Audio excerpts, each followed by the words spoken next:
Hello friends, જય શ્રી કૃષ્ણ બધાને. ઝમાઝમ વરસાદમાં ગરમા ગરમ વડાપાઉં ખાવા મળી જાય તો મજા આવી જાય. પણ વડાપાઉં બનાવવામાં વડાને બનાવવા અને તળવાની ઝંઝટ થતી હોય છે. તો આજે આપણે વડાને તળવાની ઝંઝટ વગર એકદમ સિમ્પલ રીતે પણ વડાપાઉં જેવી જ સરસ મજાની સેન્ડવિચ બનાવીશું, જે બનાવવામાં જેટલી સરળ છે ખાવામાં એટલી જ ટેસ્ટી લાગે છે. આજની આ રેસીપી જો પસંદ આવે તો વિડીયોને એક લાઇક કરી વધુમાં વધુ શેર પણ કરજો, અને જો ચેનલ પર પહેલી વખત આવતા હોય તો ચેનલને સબસ્ક્રાઈબ જરૂરથી કરી નાખજો. તો ચલો રેસીપીની શરૂઆત કરી દઈએ. સૌથી પહેલાં આપણે લસણની સૂકી ચટણી બનાવીશું. તો એના માટે એક પેનમાં પા વાટકી જેટલું સૂકું કોપરું, પા વાટકી જેટલા કાચા શિંગદાણા અને 2 થી 3 ચમચી જેટલી લસણની કળી લઈ લઈએ. આ બધાને સ્લો ટુ મીડિયમ ફ્લેમ પર આપણે સાધારણ બદામી કલર આવે ત્યાં સુધી શેકી લઈશું. તો બધું શેકાઈ ગયું છે. આને એક પ્લેટમાં કાઢી અને ઠંડુ થવા દઈએ. ત્યાં સુધી આપણે એક મસાલો તૈયાર કરીશું, જેના માટે ખાંડણીમાં 1 ચમચી લસણની કળીઓ, તીખાશ માટે 4 તીખા લીલા મરચાં મેં લઈ લીધા છે. તમને તીખાશ ઓછી જોઈતી હોય તો તમે મરચાં ઓછા પણ લઈ શકો છો.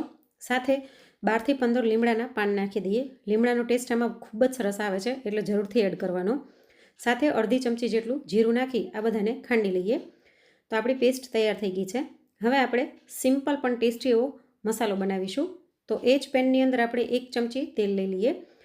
તેલ ગરમ થાય એટલે અડધી ચમચી રાઈ નાખી દઈશું. રાઈ સરસ ફૂટી જાય એટલે આપણે જે મસાલો ખાંડીને રાખ્યો હતો તે આની અંદર નાખી દઈએ, અને ગેસની ફ્લેમ મીડિયમ કરી અને આ મસાલાને આપણે સાધારણ સાંતળી લઈશું, જેથી લસણની કચાશ દૂર થઈ જાય. મસાલાને સાધારણ સાંતળ્યા પછી આની અંદર આપણે બાફેલા બટેટા એડ કરવાના છે. તો લગભગ 5 મોટા બટેટાને બાફીને મેં લઈ લીધા છે, તેને આની અંદર એડ કરી દઈશું. તમે બટેટાને ખમણીને અથવા તો મેશ કરીને પણ લઈ શકો છો, પણ ગાંઠા ન રહી જાય તેનું ધ્યાન રાખવાનું.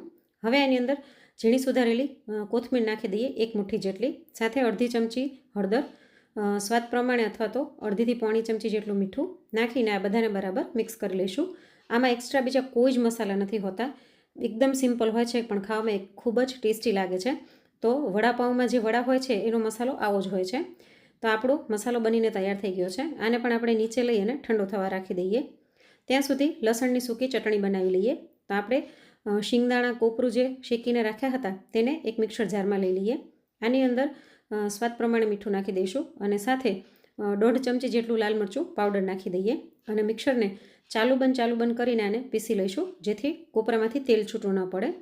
તો જો મેં આને પીસી લીધું છે. તો આવી જ સૂકી ચટણીનું ટેક્સચર હોવું જોઈએ.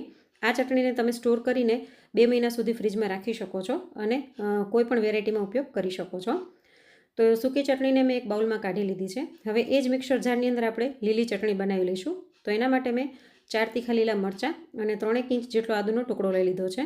સાથે પા વાટકી જેટલો ફુદીનો અને કૂણી દાંડલી સહિત 1 મુઠ્ઠી જેટલી કોથમીર લઈ લઈશું. તેની સાથે ખટાશ માટે અહીં મેં ફ્રોઝન કરેલી કાચી કેરી લીધેલી છે. તમે એની બદલે લીંબુનો રસ પણ એડ કરી શકો છો, પણ કાચી કેરીનો સ્વાદ ખૂબ જ સરસ આવે છે. તેની સાથે સ્વાદ પ્રમાણે મીઠું અને અડધી ચમચી આખું જીરું નાખી દઈશું. હવે ચટણીનું ટેક્સચર સરસ આવે અને બાઇન્ડિંગ આવે એના માટે આની અંદર બ્રેડની જે ઉપરની સ્લાઇસ હોય તે નાખી દઈશું. આ કરવાથી ચટણીનો સ્વાદ તો સરસ આવે જ છે, પણ એ ચટણીમાં એક સરસ થિકનેસ આવી જશે. તમે એની બદલે ગાંઠિયા અથવા તો શિંગદાણા પણ લઈ શકો છો, પણ એક વખત આ ઉપરની સ્લાઇસ નાખીને જોજો, બ્રેડની ટેસ્ટ ખૂબ જ સરસ આવશે. હવે આમાં જરૂર પ્રમાણે પાણી નાખીને આને પીસી લઈએ. તો આપણે ચટણીને ઘાટી રાખવાની છે, બહુ પાણી નથી નાખવાનું, બહુ પાતળી નથી કરવાની, નહીંતર આપણી બ્રેડ છે તે સોગી થઈ જશે. આટલી ઘાટી જ આપણે ચટણી રાખવાની છે. હવે આપણી બંને ચટણી અને સ્ટફિંગ બધું તૈયાર છે. તો આપણે સેન્ડવિચને એસેમ્બલ કરી લઈએ. અહીં મેં વ્હીટ ફ્લોર સેન્ડવિચ લીધી છે, તમે રેગ્યુલર સેન્ડવિચ પણ લઈ શકો છો.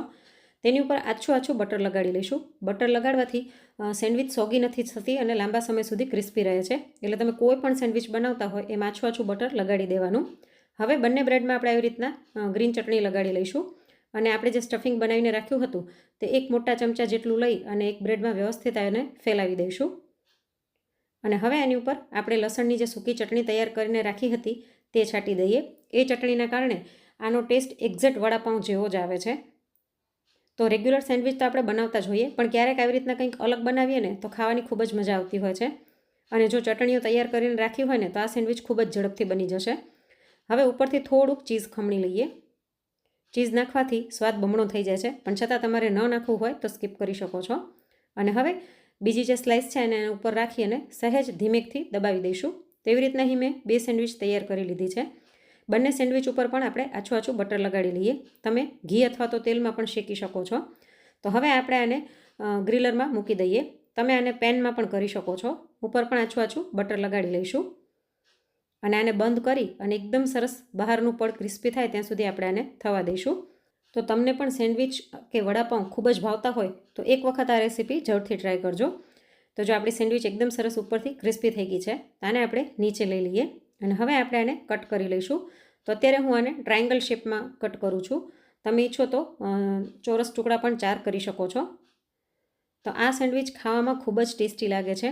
વડાપાઉં ખાતા હોય એવો જ આનો ટેસ્ટ આવે છે. અને હું તમને બતાવી દઉં કે અંદર આપણે ચટણીના અને બધા લેયર કેટલા સરસ દેખાઈ રહ્યા છે. તો ગરમા ગરમ સેન્ડવિચને આપણે સર્વ કરી દઈએ અને ઉપરથી ફરીવાર થોડીક સૂકી ચટણી છાંટી દઈશું, જે ખાવામાં ખૂબ જ મજા આવતી હોય છે. તો જોઈને જ મોઢામાં પાણી આવી જાય એવી આ વડાપાઉં સેન્ડવિચ તમે ક્યારેય ન બનાવી હોય તો આ ચોમાસામાં એક વખત જરૂરથી ટ્રાય કરજો.